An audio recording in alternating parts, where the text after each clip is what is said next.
салом бинандагони азиз, барномаи ахбори озодӣ бо тозатарин таҳаввулоти Тоҷикистону ҷаҳон тақдими шумо мешавад. Ҳоло таваҷҷӯҳ кунед ба сархати хабарҳои имрӯз 3 март. талабгорони сафар ба Русия мегӯянд, бо барқарор гардидани парвозҳои дуимӣ аз Душанбе ба Алматову Кобул мушкилоти онҳо ҳал намешавад. Қазоқистон лучиян Москва элаша беҳтарин рафт. Барои ки Алмато қати рафтан намемонад рафтан. билети ҳарбӣ бар ивази 28 000 сомонӣ. мақомоти тоҷик ба донишҷӯён андозаи пули халосӣ аз хизмати ҳарбиро эълон карданд. қандилҳоро насб намуданд, аммо пулашро надоданд. ва ё қарордоди торики қандилҳои равшандиҳандаи гаронбаҳо дар шаҳри Кӯлоб. дар ҳақиқат шумо медонед дар шаҳр 176 та қандили замонавӣ ворид карда насб карда шудааст. зоҳиран хабари аз саргирии парвозҳои доимӣ аз Тоҷикистон ба Қазоқистону Афғонистон ба дили ҳазорҳо муҳоҷири тоҷик марҳам нашуд. зеро ин хатсайрҳо онҳоро ба макони асосии корашон ки Русия аст намебарад. баъзе аз онҳо дар суҳбат бо Сарвинози Рӯҳулло ва Амриддин Олимов гуфтанд, бо ин вуҷуд барқарор шудани ҳама гуна парвозҳои доимӣ умедашонро барои расидан ба Русия бештар мекунад. инам дар ҳолест ки ҳанӯз нархи билети парвоз ба самти Қазоқистону Афғонистон таъин нашудааст. хабари аз саргирии парвозҳо ба самти Қазоқистону Афғонистон Содиқ Абдуллоевро мисли даҳҳо муҳоҷири дигар пушти дар ин нуқтаҳои чиптафурӯшӣ овардааст. ӯ 1 сол пеш аз Русия баргашт ва бо иллати баста будани роҳҳо дигар натавонист ба ҷои кораш баргардад. бо вуҷуди ин ки медонад имкони сафар ба Русияро тавассути Қазоқистону Афғонистон надорад, аммо ин хабар ӯро барои боз шудани роҳи асосӣ умедвор кардааст. Алмато чем давлатҳои Қазоқистон лучиян Москва элаша беҳтарин рафт. барои ки Алмато қати рафтан намемонад рафтан. Ҷо мумкин нестам? Мумкин нест. Низакон немешавад давлат қати. Қирамои рейс боша бо хубтар аст. мисли Содиқ аксар муҳоҷироне ки бо сабаби баста будани роҳҳо дар Тоҷикистон бекор монданд, бесаброна интизори барқарор шудани парвозҳои доимӣ ба шаҳрҳои Русия ҳастанд. аз сӯи дигар посухҳои норӯшан дар мавриди таъин шудани санаҳои барқарории парвозҳо ба Москав ин гурӯҳи сокинонро саргардон кардааст. иҷо омадем акӣ бо ҳами чӣ мегӯянд, 1 марда гуфта будам, бо 16 мегӯянд, ҳоли номаълум айраҳо маҳкаманд, ҳоли ҳичи. мақомоти оҷонсии ҳавонавардӣ рӯзи 2 март эълон кард, ки Тоҷикистон парвози мунтазами ҳавопаймоҳоро бо Қазоқистону Афғонистон аз сар мегирад. ин парвозҳо аз Душанбе ба Кобулу Алмато дар ҳафтае 1 бор дар назар аст.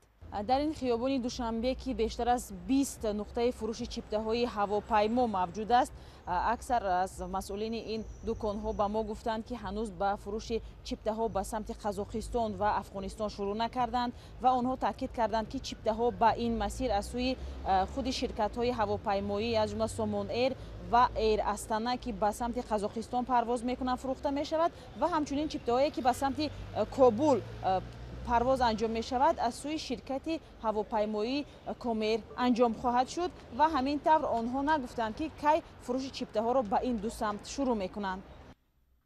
масъулони ширкатҳои ҳавоӣ ҳам гуфтанд, ҳанӯз ба фурӯши чиптаҳо шурӯъ накардаанд ва қарор аст то 3 рӯзи дигар арзиши чипта ва санаву соати парвозҳоро дақиқ кунанд. парвози доимии ҳавопаймоҳо миёни Тоҷикистону кишварҳои дигар аз ҷумла Русия моҳи марти соли гузашта ва бо ҳадафи пешгирӣ аз густариши бемории ҳамагир қатъ шудааст. мақомоти Тоҷикистон мегӯянд, ҳанӯз тобистони соли гузашта барои оғози парвозҳои доимӣ бо Русия ризоият доданд, аммо ҳанӯз аз Москав посухе нашунидаанд. ҳоло миёни ду кишвар танҳо парвозҳои чартерӣ анҷом мешавад, ки на ҳама иҷозаи парвоз ба Русияро доранд.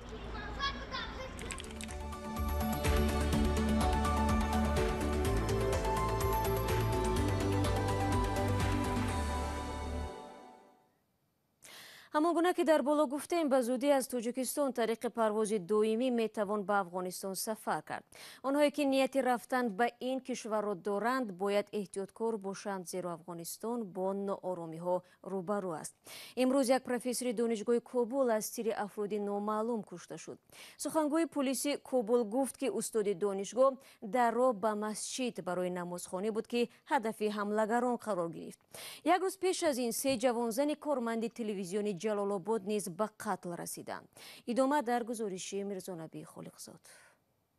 гурӯҳи даҳшатафгани давлати исломӣ ва ё доиш масъулияти куштори 3 рӯзноманигори зан дар шаҳри шарқии ҷалолободи афғонистонро бар дӯш гирифт. гурӯҳи Сайт Интеллидженс ки фаъолиятҳои ҷангҷӯёнро дар шабакаҳои иттилоотӣ пайгирӣ мекунад навиштааст ки 2 март ҳампаймонҳои афғонии доиш дар шаҳри ҷалолободи вилояти шарқии Нангарҳор 3 зан ходимони шабакаҳои телевизионии Инъикос ТВ-ро ба қатл расонданд.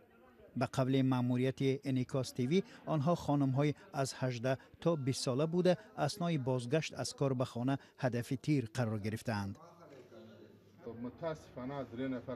мутаассифона 3 хоҳарамон ва 2 шахси мулкӣ ба шаҳодат расиданд. террористе бо номи Қори Басир ки раҳбари ҳамла будааст дастгир шуд. дар моҳи декабр гурӯҳи доиш масъулияти куштори як зани дигари хабарнигор дар телевизиони Инъикос ва ронандаи ӯро бар дӯш гирифта буд. моҳҳои ахир дар баробари музокироти сулҳи ҳукумати Афғонистон ва Толибон дар Қатар ҳамлаҳо болои рӯзноманигорон, фаъолони ҷомеаи шаҳрвандӣ ва мансабдорони афғон афзоиш ёфтааст. ҳомиёни ҳуқуқ мегӯянд ҳадаф аз ин ҳамлаҳо хомӯш намудани садои мустақил ва ҷомеаи шаҳрвандӣ мебошад. онҳо меафзоянд бо оғози амалиёти нирӯҳои байналмилалӣ зери раҳбарии Иёлоти Муттаҳидаи Амрико ва барканории ҳукумати Толибон дар соли 2001 дар Афғонистон ҳуқуқи занон ва озодии сухан рушд намудааст.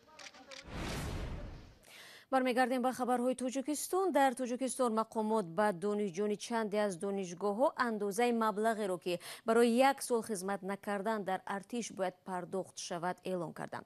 бар асоси қонуни нави сарбозӣ ки моҳи феврал Тоҷикистон онро такмил кард, барои онҳое ки намехоҳанд ба артиш раванд имкони пардохти пули хидмат фароҳам мешавад. аммо ҳаҷми ин пул то ба ҳол маълум набуд. ҳамкорам Абдулло Ашуров ин мавзӯъро пайгирӣ дошт ва ҳоло дар бари ман дар студия аст. Абдулло, нахуст аз нарх бигӯ ки мақомот дар ин бора чанд гуфтанд? масъулони кафедраҳои ҳарбии донишгоҳҳои пойтахти Тоҷикистон ба донишҷӯён гуфтанд ки пас аз хатми донишгоҳ 28 000 сомонӣ пардохт кунанд. онҳо метавонанд бо пуштисар кардани як давраи сарбозӣ соҳиби билети ҳарбӣ шаванд. дар ғайри сурат пас аз хатми донишгоҳ ҷавонони аз 18 то 27 сола уҳда доранд 1 сол дар артиш хидмат кунанд. ҳадди ақал 4 нафар донишҷӯёни донишгоҳҳои пойтахт ин нуктаро ба радиои Озодӣ тасдиқ карданд.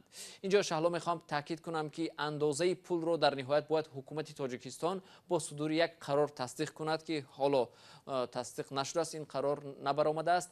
эълони нархи шакли дигари хидмати сарбозӣ дар ҳолест ки поёни моҳи январ Тоҷикистон қонун дар бораи уҳдадориҳои ҳарбӣ ва хидмати ҳарбиро ислоҳ кард ки аз 2 феврал ба иҷро даромад. бар асоси тағйироти воридшуда ҷавононе ки кафедраҳои низомиро хатм мекунанд танҳо баъд аз 12 моҳи хидмат дар артиш соҳиби рутба шуда ба рухсат мебароянд. дар гузашта хатмкардаҳои донишгоҳҳое ки дорои кафедраи ҳарбӣ буданд бо иштирок дар давраҳои 40 рӯза соҳиби билети ҳарбӣ ва рутба мегирифтанд. Абдулло, як суоли дигаре ки бинандагон зиёд мепурсанд ин аст ки оё тибқи қонуни нав донишҷӯён дар зинаи магистратура ва ё аспирантура ба хизмат ҷалб мешаванд ё не? бале шаҳло, тавре ҳуқуқшиносон мегӯянд мувофиқи шакли нави қонун ки акнун ба иҷро даромад, онҳое ки дар зинаи магистратура ва ё аспирантура таҳсил мекунанд ба артиш ҷалб мешаванд ва дигар ҳаққи ба таъхир гузоштани хидмати сарбозиро ҳангоми таҳсил надоранд. ҳамина дақиқтаранд ки бакалавру мутахассиса монданд. تعلیم ماجستری و اسپرانتوری دکترانتوری همونجوری نیست. این معنی اینو دارد که ماجستراتوری که اسپرانتوری دکترانتوری رو خواننده البته برای تأخیر اندازه مهلتی دعوت حقوق ندارد. мавзӯи ҷалби ҷавонон ба артиш дар тоҷикистон солҳо боз доғ боқӣ мемонад. шароити номуносиб, бадрафторӣ бо сарбозон, меҳтарсолорӣ ва ё дедавшина ва марги ҷавонон дар қисмҳои ҳарбӣ аз сабабҳои аслии саркашии ҷавонон аз хидмат дар артиши тоҷикистон гуфта мешавад.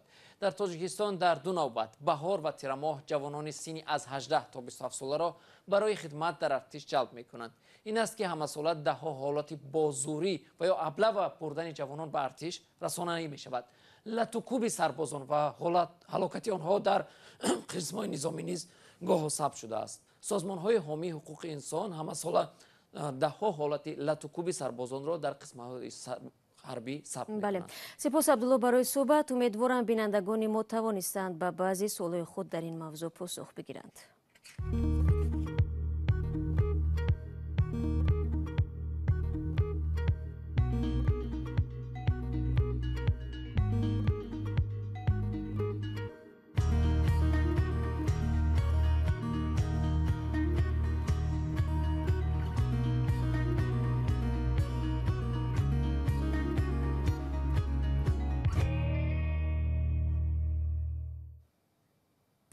акнун рӯ меорем ба клуб. чанд соли пеш мақомоти ин шаҳр қабл аз сафари президенти тоҷикистон садҳо қандили туркиро харидорӣ мекунанд, аммо тавре маълум мешавад то ба ҳол пули ин қандилҳо дода нашудааст ва гузашта аз ин масъалаи шартномаи хариду фурӯш низ суолҳоеро ба вуҷуд овардааст. маҳмудҷон раҳматзода мавзӯъро идома медиҳад.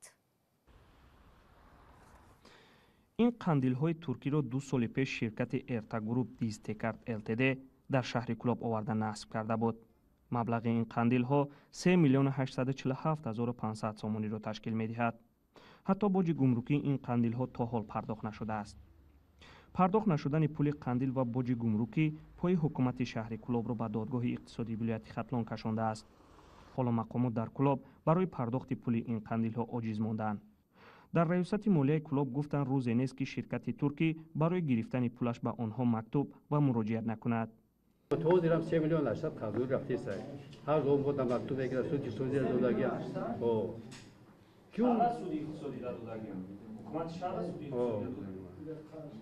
اگه سودی سودی دادن معامله شکایتی مو نگی بودم خیلی چیزا میشید شهردومت میشید او دیگه شهردومت نداشتم با شهردومت میکرد اما اساس شامل ما پرداخت ایجا میشید.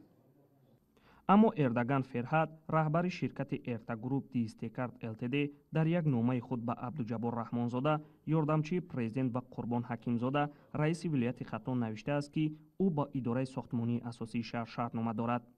дар ин нома гуфта шудааст ки дар замони сафари президент ба Кулоб ба дархости шумоён ба миқдори 300 адад қандилҳо аз Туркия фармоӣ шуда ба Кулоб расонда шуда буд. ҳоло дар Кулоб аз ин 300 ададе ки фармоӣ шуда буд 176 донаи он насб шудааст. қодир Вализода, шаҳрдори Кулоб гуфт ки талош мекунанд аз буҷаи шаҳр ин пулро пардохт кунанд. мо тамоми имконата истифода бурдем ки ҳисоби барзиёдии қисми даромади бюджет ин қарзоро пардохт кунем. дар ҳақиқат шумо медонед дар шаҳр 176 та қандили замонавӣ ворид карда насб карда шудааст. мардуми мавриди истифода қарор дошт. мо тамоми имконатҳоямона истифода мебарем. шаҳрдори Кулоб дар ҳоле ба боварӣ мегӯяд ки бо маблағи зиёдати андоз ин маблағро пардохт мекунад, аммо коршиносон ба он ба шубҳа менигаранд.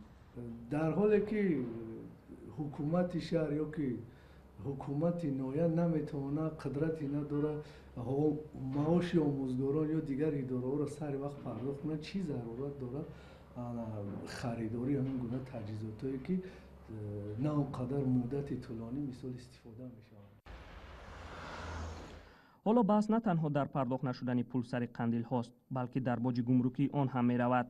588 000 сомонӣ пардохт нашудаи боҷ ба хадамоти гумрук дар ин 2 сол аз 600 000 сомонӣ боло рафтааст. ҳоло як шаҳре ки дар Тоҷикистон сеюм ба ҳисоб меравад, коршиносон мегӯянд ки бо чунин қарзҳо дар дарунаш мешавад ғутта зад. ҳоло аз 300 адад қандиле ки ба Кулоб ворид шудааст, 176 тои он шабона шаҳрро рӯшноӣ мекунад, аммо боқимонда дар анбори шаҳрдорӣ нигоҳ дошта мешавад. салом, агар хату хабар мехоҳед мо дорем. навиди бомдодӣ, сархати хабарҳо, ахбори Тоҷикистон ва ҷаҳон, гузоришҳо ва таҳлилҳо. чӣ мегузарад ва чаро? донистан фаҳмидан аст. замима ё апи моро бигиред. بله بینندگان عزیز، با همین آگاهی نشر نوبتی برنامه را به پایان میبریم. سپاس از یکایک شما عزیزان که تا آخر برنامه با ما بودید. خبرهای بیشتر از این را در دلخواه فرصت میتوانید در وبسایت رادیو آزادی بخوانید و نوارها از حیات تاجیکستان و جهان در آزادی ویدیو یوتیوب قابل دسترسی است. من شما را باز فردا منتظر خواهم بود. با توضیحات دیگر خود را احتیاط کنید و خدا نگهداری هر یک.